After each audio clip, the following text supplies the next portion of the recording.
Since I started running sound, virtual sound check has gotten a lot easier. So after you've gotten it all set up, what do you actually do to practice? Today I'm going to show you some things that you can do to practice so that you can bring your A game on Sunday morning. And hey, if you're new here, go ahead and hit subscribe and ding the little bell. Guitar players get to work out all their awful sounds in their room by themselves. But if you're a sound tech, you get sound check and then boom, you're live in front of a bunch of people, hoping you don't mess up. And you're probably also curious about all those other things on the console that you want to play with but never get the chance to. Now there's always that temptation when you're bored in the middle of the service that you want to start fiddling around, but don't. When you start fiddling around with things because you're bored, things can go terribly wrong. Stay to the end and I'll tell you the story. The first thing I like to check after I get up a basic mix is listening to what different parts of the room sound like. So I recommend pulling up the scene that you saved on the day that you recorded what you're listening to. Then you can get it dialed in pretty quickly and push it up and walk around the room. The console's not gonna blow up if you walk away from it. The second thing you should do is drink some coffee, because you just need to drink coffee.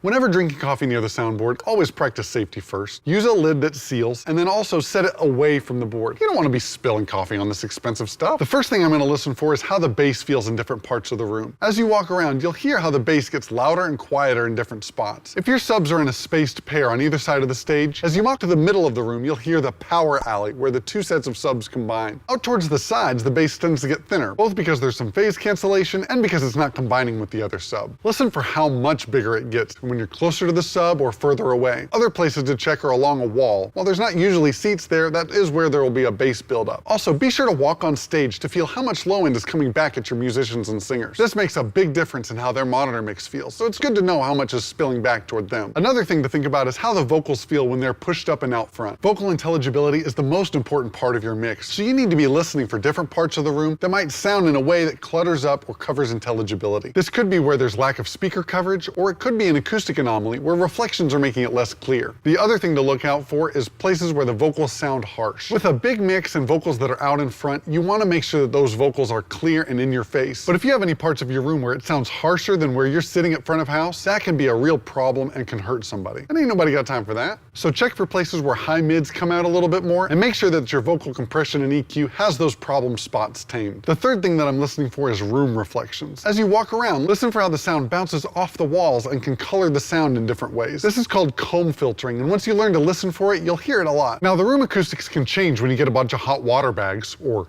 people in the room soaking up the sound. If you're really nerdy, you can set up Smart to run a transform so you can tell the difference between what it sounds like with the crowd there and without it. But that's another tutorial for another day. Comment below if you'd like to see me make that one. Another way to listen to the room acoustics is listen just to the kick and the snare. The kick can show you where there are resonances in the room, where the low end hangs on longer in certain spots. If you want, you can even gate the kick so that that low frequency punch is short and sweet. Then you can hear how the room resonates. When you listen to the snare drum by itself, you'll hear how the highs and mids decay through the room. It's really helpful to know what your room is adding so that you don't have to duplicate that with your effects. Now, if you're feeling lazy, energy efficient, you can avoid walking around the room by just playing with effects behind the console. Experimenting with effects is definitely not something you want to do mid-performance when you're bored. So lead yourself not into temptation and try these things with virtual sound check. Try listening to the different types of reverb and see how they feel.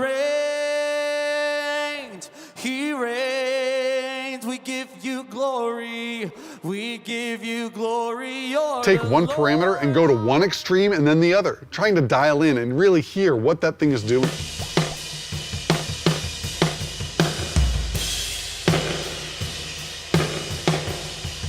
Try a gated reverb on the snare and see if you can get it dialed in and what works and what doesn't.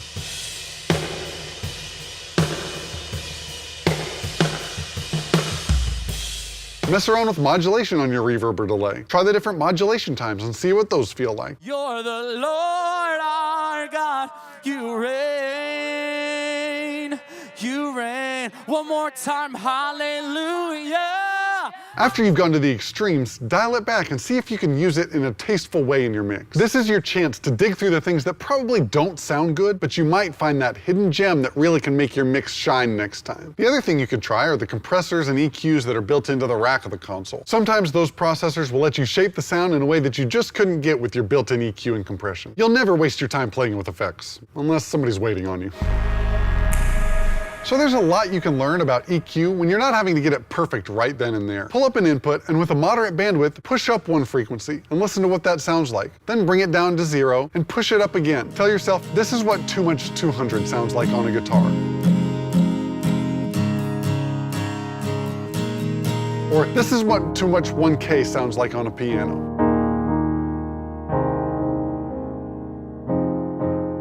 As you do this, you're going to train your brain into knowing what those things feel like and sound like. And the more you pave that path of synapses in your brain, the faster you'll get there, and it's crunch time and you need it in a hurry. But there's a warning here, don't boost and sweep it around. When you sweep the EQ, you're hearing all the overtones and phase shifts that are coming along with it, and that tricks your ear. You can't as easily figure out what's going on when you boost and sweep a frequency around. So when you change frequencies, make sure to bring the gain back down to 0, then move it over, then boost again to hear what that sounds like. Now, a bigger challenge is to hear what a hole in something sounds like, or when you've taken too much out. So if you have a good sounding input and you duck a frequency, you can say, oh, that's what it sounds like when it's missing 100 hertz. Or that's what it sounds like when it's missing too much 2K. It's way harder to know what's missing rather than knowing what's too loud. That's what separates really great engineers from just good ones.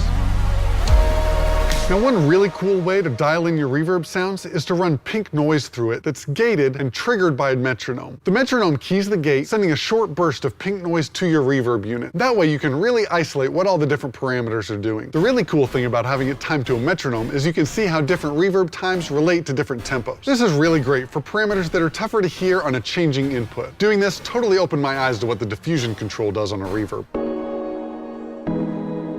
Now, another thing you can do to try to practice is called tone matching. If your church uses stems from multitracks.com, you can use the fully mixed individual instrument from that recording. Now you can listen to that instrument by itself in all its tonal glory and try to match your instrument to it. Now, you're not going to get it to sound exactly like that because you don't have that instrument with that player and that gear. But when you start to hear how the different frequency balances feel or the different tonal characteristics fit inside a mix, you'll know what you should be listening for when you push up that instrument for sound check. Pay attention to its dynamic range, or lack thereof, to see how you might compress your instruments to get it in the same ballpark. Taking it up a notch, listen to what's not there on each of the instruments. Not every input has to sound good by itself to sound good in the mix. And listening to these stems individually helps you understand what all the different pieces sound like in a great arrangement.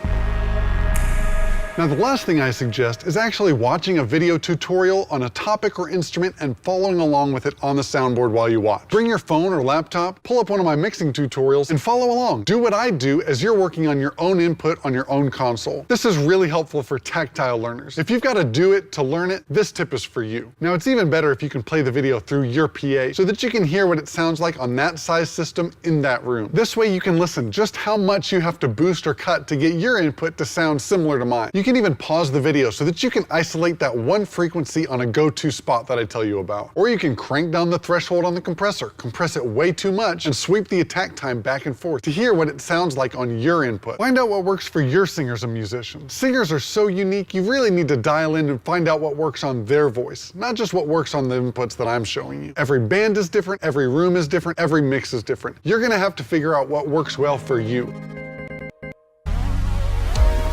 Now, the hardest part of all this is to actually do it. It takes a lot of initiative to actually get up, go to the church, set up the stuff, and practice. But if you do this once a week or even once a month, it doesn't even have to take that long. 30 minutes is gonna be plenty. You'll notice a big difference when you step up to the console on Sunday. Practicing just a little bit on a regular basis really helps you dial in those skills and get better at your craft. Now, if you're a volunteer and don't have access to the building, just ask. If your leadership team sees your initiative, they're gonna wanna respond. If you can't make it another time, try coming 30 minutes early to the rehearsal and try to get that little bit of practice in. If you want to find out more on how to lead yourself and the rest of your sound team to make every worship mix an enjoyable one, download my free guide, How to Lead Your Church Sound Team. The link's down in the description. All right, remember how I had the story when I fiddled with stuff and it went terribly wrong? Here's what happened. I was running monitors for a youth conference and this band was great. I had everything dialed in, but I started to get a little bored at the end. I was on the M7CL and it was still pretty new to me. So my plan was to insert a rack compressor on the lead vocalist, but leave the insert bypassed. That way I could hit solo on the rack and hear what it was doing, but it wouldn't affect the channel itself. It's simple, right? When I went to patch the insert return, I didn't know, but I was on the channel input page instead of the insert return page. Big mistake. So by accident, I patched it into the channel's input instead of the insert return. Oops. Now I've got a feedback loop because the insert send is feeding the channel's input and on the lead vocal. So this massive feedback loop goes super loud in everybody's ears. They're all yanking their in-ears out, and I think, oh no, what did I just do? It took me a minute to figure out what I did. I undid it, but by then, the damage was done. Thankfully, it was on the last song and the band was able to finish, but oh my gosh, I was so embarrassed. Now, they were really nice, to my face at least, but needless to say, I didn't work with that band again. So never, ever fiddle with things in the middle of a performance. I had to learn the hard way. Don't do what I did. Don't forget to hit subscribe and ding the little bell. Check out more tutorials here. We'll see you next time.